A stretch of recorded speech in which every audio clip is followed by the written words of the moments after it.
So in this video, I'm going to show you a split system patch that I used for the HX Stomp XL that I used last weekend. It was just a couple of pop gigs, and I wanted to have something that was quite portable. And I'm going to post a picture, like a very small DV Mark amp and a Stomp XL, and that was it. Nothing else, no expression pedal and wah pedal and everything, but it sounded quite good. And I must say that on the Friday, I used the AMP+, the in-ears, and on the Saturday, I only use in-ears, so no amp was, let's say, allowed. So I just wanted to have a few considerations on that. I've made some patches before for the Stomp XL with a split system, so to speak, and I will link everything in the description. Thank you again for all the people that donated. There is the usual zip file that you can download from my website. I will have it linked in the description and a pinned comment. And you can download it for free. These patches are free. I just make them for my own gigs, and I feel that it's a good thing to do to share them. But if you feel generous, you want to make a donation, there is a way to do that as well. It's pretty self-explanatory once you get there. So you can see here, if I go into the HX edit, the name of the patches right here, split and delay, plus delay. These three versions, so to speak, are the same. And apart from one thing, the first version is a delay right here, and the second version is a chorus, and the third version is a tremolo. Because I feel that sometimes those are the three variables, so to speak, and with the Stomp, unfortunately, you run into problems with processing power. And the guitar obviously goes straight into the Helix, the Stomp, goes into the compressor, and the compressor is like just a touch. If you hear the difference, we just remove everything, turns everything off, and this is just the amp. The amp, as you can see, is the high watt, the who watt, the high watt, and the speaker has these particular things. As always, I put a low cut at about 80 and a high cut at 8K. Those are the things that I always find work. The next thing that I add is a compressor, and compressor is just literally just a tiny bit, and it's just to remove the spikes and to level things a bit on the fretboard. Sometimes guitars tend to be a bit thinner up here than down there, so I want everything to be leveled in a way that when you play pop, that's a good thing usually.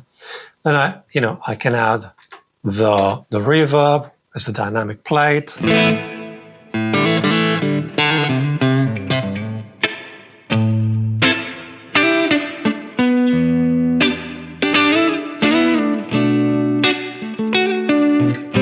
It's that type vintagey type plate, type sound.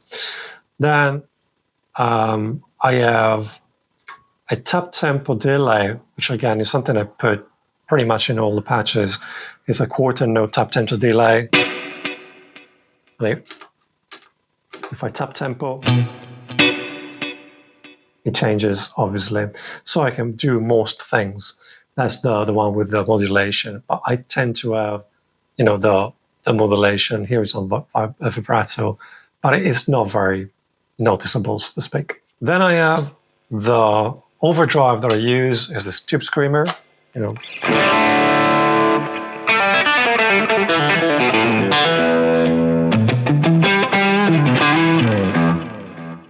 not very, not very extreme, but again, it adds a bit of mids as always. And then I have Timmy for the lead.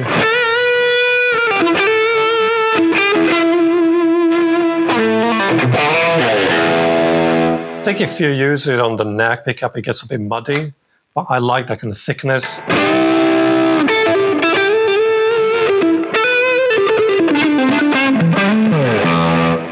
And if you go on the bridge pickup, it clears up, so to speak. It's not muddy anymore. So these are the three variables. Then the first one, I have that crisscross delay, and it's for a tune that we played on Friday. You'll recognize it.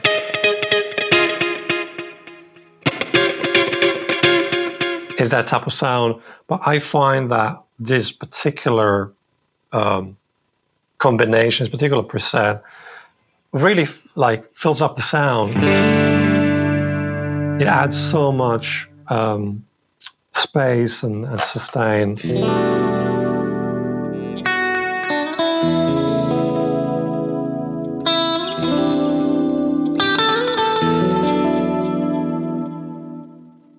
If I play without,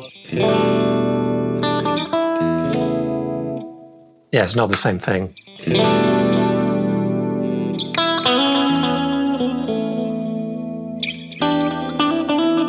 So it adds quite a bit of ambience, so to speak. The version with the chorus, again, is the same, but it has the chorus.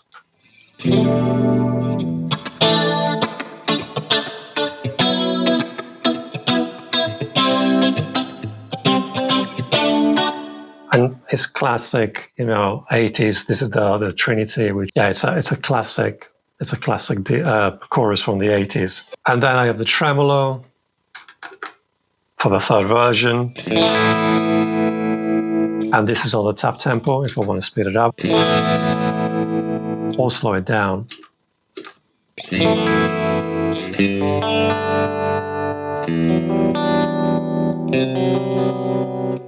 And this is the sound.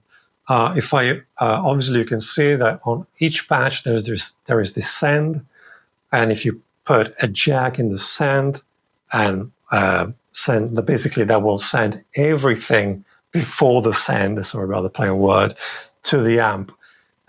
This is where things can get a bit. There are some variables as well. If your amp is a reverb, you can use the reverb in the amp and put the reverb after the send, so that gets sent to the front of house. Sorry, the send is a bit confusing. But if your amp doesn't have reverb, you can put the reverb before the send, and that will send the reverb through the send to your amp, and you will have maybe and in front of house as well, because that everything will be sent through front of house through the output. Yeah, so I wanted to talk for a second about the ethics of a few things that I bumped into by using this kind of setup.